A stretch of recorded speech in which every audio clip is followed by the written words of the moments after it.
Good morning, everyone. So I'll be presenting the case of restrictive cardiomyopathy in a lady. Is it cardiac amyloid? So we have a 34-year-old staff nurse with no known comorbidities. She presented with dyspnea on exertion class 2 and bipolar edema for the past 3 months. She was started on oral diuretics in the local hospital, and she had an echocardiogram there, which was told to be normal. And since her symptoms did not improve, she came to us for a second opinion. So on clinical examination, she had a pulse rate of 96 per minute, which was regular. The blood pressure was 96 by 74 on the right upper limb and 108 by 76 in the left lower limb. There was no bipolar edema, saturation was normal. Her JVP was elevated 8 centimeters above the clavicle with A more than V and a prominent Y descent. She had a grade 2 left parasternal heave. S1 was normal, S2 was normally split.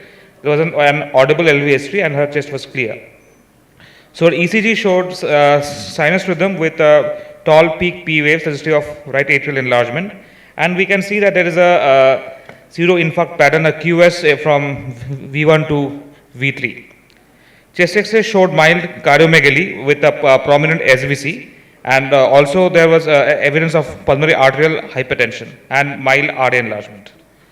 So coming to her echo, so here we find that she has biatrial enlargement with non-coapting tricuspid valve, and along with that there is mild pericardial effusion and there is biventricular hypertrophy. In the parasternal long axis view, we can see the mild pericardial effusion. LV function is otherwise normal, and also we clearly imaged both the apices, and we found that they were not obliterated. And she had around moderate TR with mild MR. Coming to the tissue Doppler imaging, we found that her lateral E prime was more than the medial E prime, and also she had evidence of grade 3 diastolic dysfunction. Coming to the strain imaging, we found that her strain was markedly reduced, and the bullseye plot showed a typical cherry on top appearance with a apical sparing.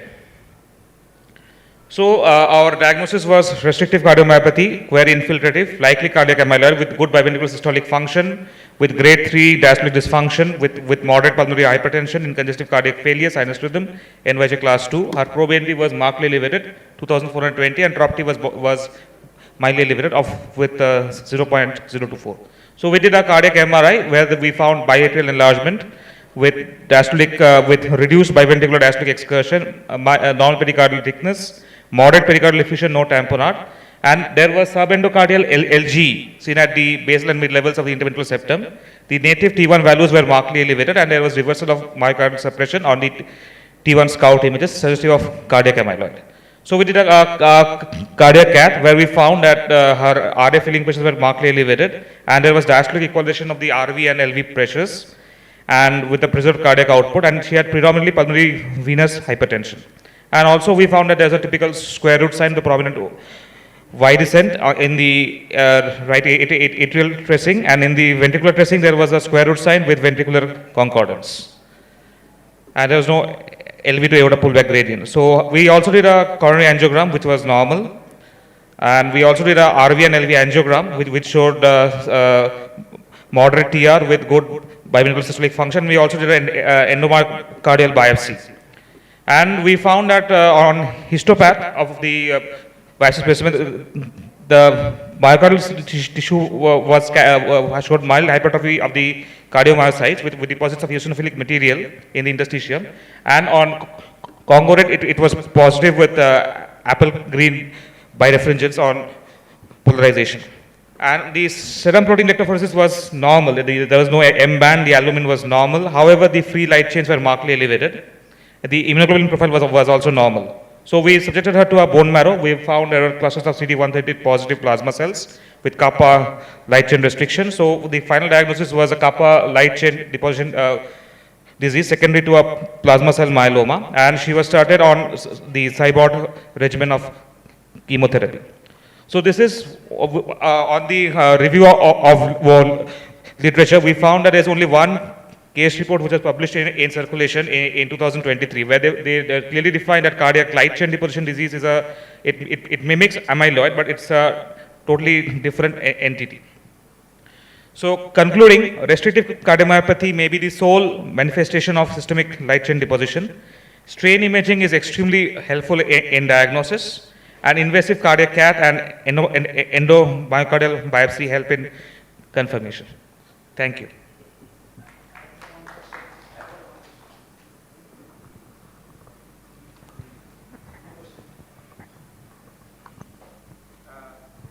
Hello. Yes, very good workup. Thank you. Well done and well presented. So, I mean, when was the diagnosis made? I mean, how long back?